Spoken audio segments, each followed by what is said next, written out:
नमस्कार, जय उत्तराखंड, जय भारत। आज हम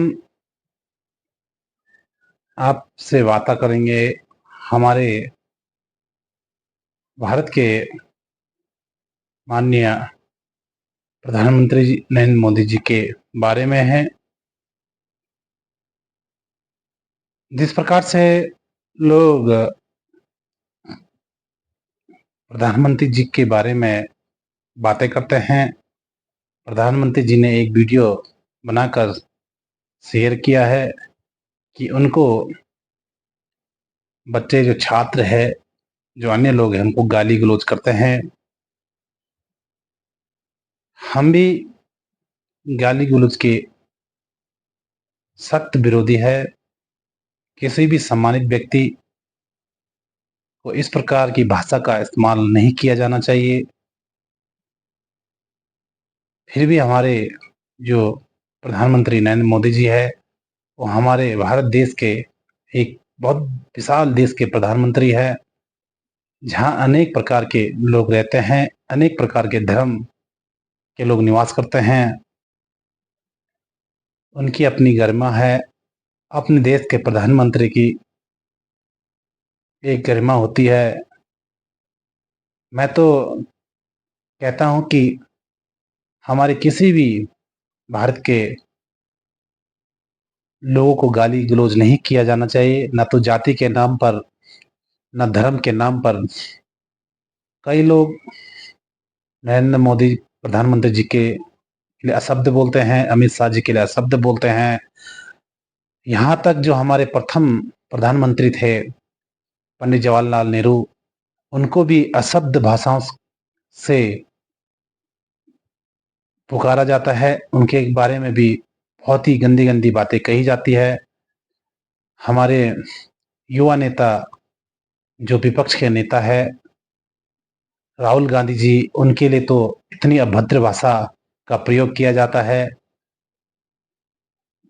ऐसी भाषा अपने ही देश के लोगों को क्यों किया जाना है? क्या ये हमारे देश के लोग नहीं है? प्रत्येक लोगों को, चाहे वो जाति के नाम पे हो, धर्म के नाम पे हो, इतनी गंदी गंदी भाषाओं का प्रयोग किया जाता है। चाहे वो हमारे चंद्रशेखर रावण जी है, उनके बारे में, चाहे हमारे पुष्कर सिंह धामी जी है, चाहे कोई भी नेता है, विपक्ष हो या पक्ष हो, किसी को भी इस प्रकार से गाली गलौज नहीं किया जाना चाहिए। चाहे वो हमारे दिल्ली पुलिस ही क्यों ना हो। चाहे दिल्ली पुलिस में जब छात्र मार खा रहे थे, जिस प्रकार से उनको लोग गाली गलौज कर रहे थे, उनको भी नहीं करना चाहिए, क्योंकि वो हमारे जो छात्र है, वो हमारे ही अपने देश के नागरिक है। क्योंकि बेरोजगारी चरम पर है, इसलिए छात्रों में उमाल है। तो मैं छात्रों से भी कहना चाहता हूँ कि आप लोग शांति सही धरना प्रदर्शन करें। इस प्रकार से किसी को गाली गलौज ना करे, तोड़ फोड़ ना करे। और जो हमारी पुलिस विभाग है, वो भी संयम के साथ काम करें। पुलिस विभाग भी कई जगह देखें किस प्रकार से महिलाओं के साथ अभद्र व्यवहार कर रहे हैं। वो भी महिलाओं के साथ बड़े संस्कार के ढंग से, हमारी भारत की संस्कृति, एक दूसरे को इज्जत देना, सम्मान देना, ये संस्कृति हमारी रही है। और मैं एक बार पुनः समस्त भारत के लोगों से कहना चाहता हूँ, हमारे भारत के माननीय प्रधानमंत्री जी नरेंद्र मोदी जी, गृह मंत्री अमित शाह जी, चाहे विपक्ष के नेता राहुल गांधी हो, चाहे चंद्रशेखर आजाद हो, चाहे अखिलेश यादव हो, चाहे बहन मायावती जी हो, चाहे पुष्कर सिंह धामी हो, चाहे अन्य राजनेता हो, छात्र हो, पुलिस विभाग हो, आर्मी हो, या हमारे अन्य विभाग के कर्मचारी, छात्रों को किसी को गाली नहीं दिया जाना चाहिए। सबको सम्मान की नज़र से देखा जाना चाहिए। क्योंकि जिस प्रकार से हमारे माननीय प्रधानमंत्री मोदी जी कह रहे हैं कि मैंने अपने देश के बच्चों को नादान समझकर माफ कर दिया, वो हमारे प्रधान जी का बड़ा दिल है, प्रधानमंत्री जी का बहुत बड़ा दिल है। और मैं भी ये कहना चाहता हूँ कि छात्रों को, आप लोग भी, चाहे छात्र हो, चाहे कोई भी संगठन हो, सारे संगठन को मर्यादा में रहना चाहिए। जय उत्तराखंड, जय भारत। हाय फ्रेंड्स, आज तो मन करता है बस आपसे ही बातें करूं। जंतर मंतर पर जो कुछ भी हुआ देश और दुनिया ने देखा है। कुछ शरारती बच्चों ने भद्दी भद्दी गालियां बोली, किसी भी सभ्य समाज को शोभा न दे ऐसे शब्दों का प्रयोग किया गया। मुझे तो गालियां दी गई, मेरी स्वर्गीय माता को भी गालियां दी गई। न जाने कितना भद्दा स्वरूप था, लेकिन मैं आज बात करना चाहता हूं कि बचपन में गलतियां होती हैं और बचपन में गलतियों से सुधरने का अवसर भी होता है, और यही तो बचपना है। और इसलिए मैं समाज के अंदर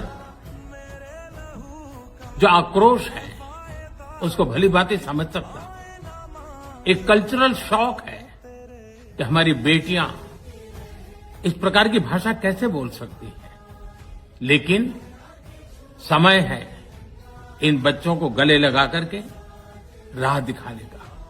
एक गुमराह बच्चे हैं, उनको राह दिखाना हमारा काम है। उनको सजा देना, अदालतों के चक्कर कटवाना, समाज में उनको प्रताड़ित करना, इससे हम परिस्थितियां नहीं बदल पाएंगे। मैं उन्हें माफ करना चाहता हूं। समाज भी मेरी इस बात को स्वीकार करे, क्योंकि मेरे मन में एक ही भाव है। कभी कभी दांतों तले हमारी जीभ आ जाती है, खून निकल आता है, लेकिन हम दांत तोड़ते नहीं है, क्योंकि दांत भी हमारे हैं, जीभ भी हमारी है, बच्चे भी हमारे हैं। उन्हें राह दिखाना हमारा काम है। गुमराह को राह दिखाना कठिन होता है, लेकिन कठिन काम हमको करना है। और इसलिए आओ, मैं इन बच्चों को कहता हूं, बच्चों आओ, हम देश के लिए साथ मिलकर के आगे बढ़े, कुछ नया सीखें, गलतियों से भी सीखें, अपने सपनों को लेकर के चल पड़े। देश बहुत आगे बढ़ रहा है, आगे बढ़ने वाला है, और आपका भी आगे बढ़ना निश्चित हो, यही मेरा सपना है। मैं आपके लिए जीता हूं, आपके उज्जवल भविष्य के लिए खपता हूं। आओ हम मिलकर के देश को आगे बढ़ाएं। बहुत बहुत धन्यवाद दोस्तों। बस आओ, गलतियों से सीखो, आगे बढ़ो।